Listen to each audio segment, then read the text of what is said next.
이런 가운데 또 충격적인 뉴스가 있었습니다. 매일경제신문 기사를 살펴보면 우리 한국 반도체 전 세계적인 경쟁력을 갖고 있죠. 특히 메모리 반도체 분야에서는 전 세계 1위 시장 점유율을 갖고 있는데 이 K반도체 산증인이라고 불렸던 모 인사가 30년 쌓아 올린 노하우를 중국에 빼돌리려고 했다가 이번에 적발이 됐다.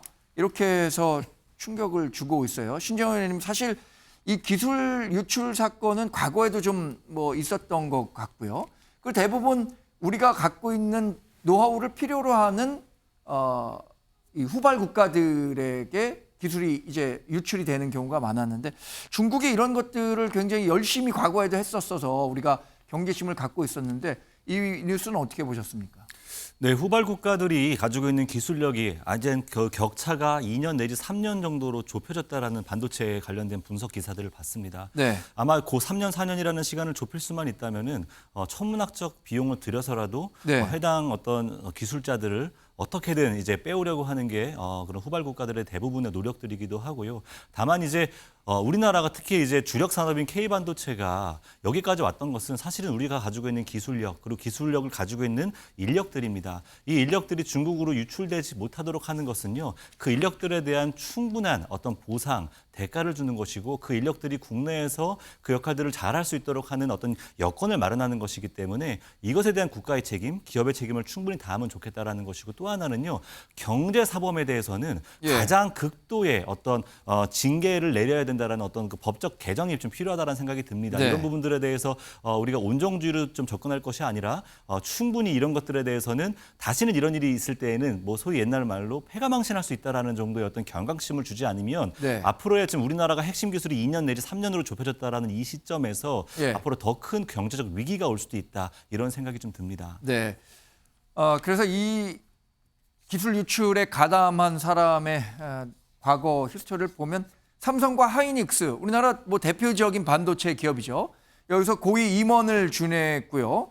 이분에 대해서 이제 방위사업 산업기술범죄수사부에서 산업기술보호법 위반에 대한 혐의로 구속 기소를 한 상태입니다.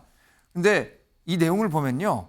삼성전자가 30년 이상 연구개발 등을 통해 얻은 자료로 3천억 원에서 수조 원 상당의 이익을 영업비밀로 유출하려고 했다라고 해서 충격을 주고 있어요. 사실 윤영걸 의원님 경제 분야 많이 취재하시면서 이런 다양한 사례들 경험하면서 취재도 하셨을 텐데 갈수록 이런 범죄들에 대한 이 요구가 많아지고 노출이 많아지는데 징계 수위가 좀 낮다는 지적들이 있는 것 같아요. 그렇죠. 중국은 지금 이를 악물고 우리 기술을 빼가잖아요. 우리 네. 대학 교수들이나 반도체 공장이나 지금 우리가 중국보다 확실히 앞서는 건 반도체하고 몇 개 안 돼요. 배터리하고 몇 개 안 되는데 그거를 끝까지 빼가려고 저렇게 중국 나라가 나서서 저렇게 하는데 우리는 지금 처벌 규정이 거의 없어가지고 지금 기술 탈취범의 80%가 그냥 집행유예 그리고 실형받은 사람이 별로 없고 36% 재판 가서도 36%가 무죄로 다 나옵니다. 네. 그러니까 우리나라가 유독 그 경제사범, 산업 스파이 이런 데에 대해서 주가 조작이라든지 우리 경제의 가장 밑바탕이 되는 이런 범죄에 대해서 너무 우리가 관대한 거예요. 미국은 저 경제 스파이 하면은 그냥 징역이 30년, 벌금도 몇백억 해서 완전히 패가망신을 시키거든요. 네. 이번에 산업 스파이 기술 받는 사람도 30년간 삼성전자랑 하이닉스 있으면서 기술 한두 개를 여태까지는 빼갔는데 이 사람은 아예 복제 공장을 만들었어요. 중국하고 대만 돈을 수천억, 수조를 유출해가지고 우리 직원들도 200명 스카웃 연봉 2배 주고 그러니까 똑같은 삼성전자 회사를 만든 건데 지금 본인은 지금 혐의를 부인하고 있는데 우리가 두 가지가 저는 필요하다고 봐요. 하나는 삼성이나 SK 하이닉스에서 보안의식이 좀 약한 거 아니냐.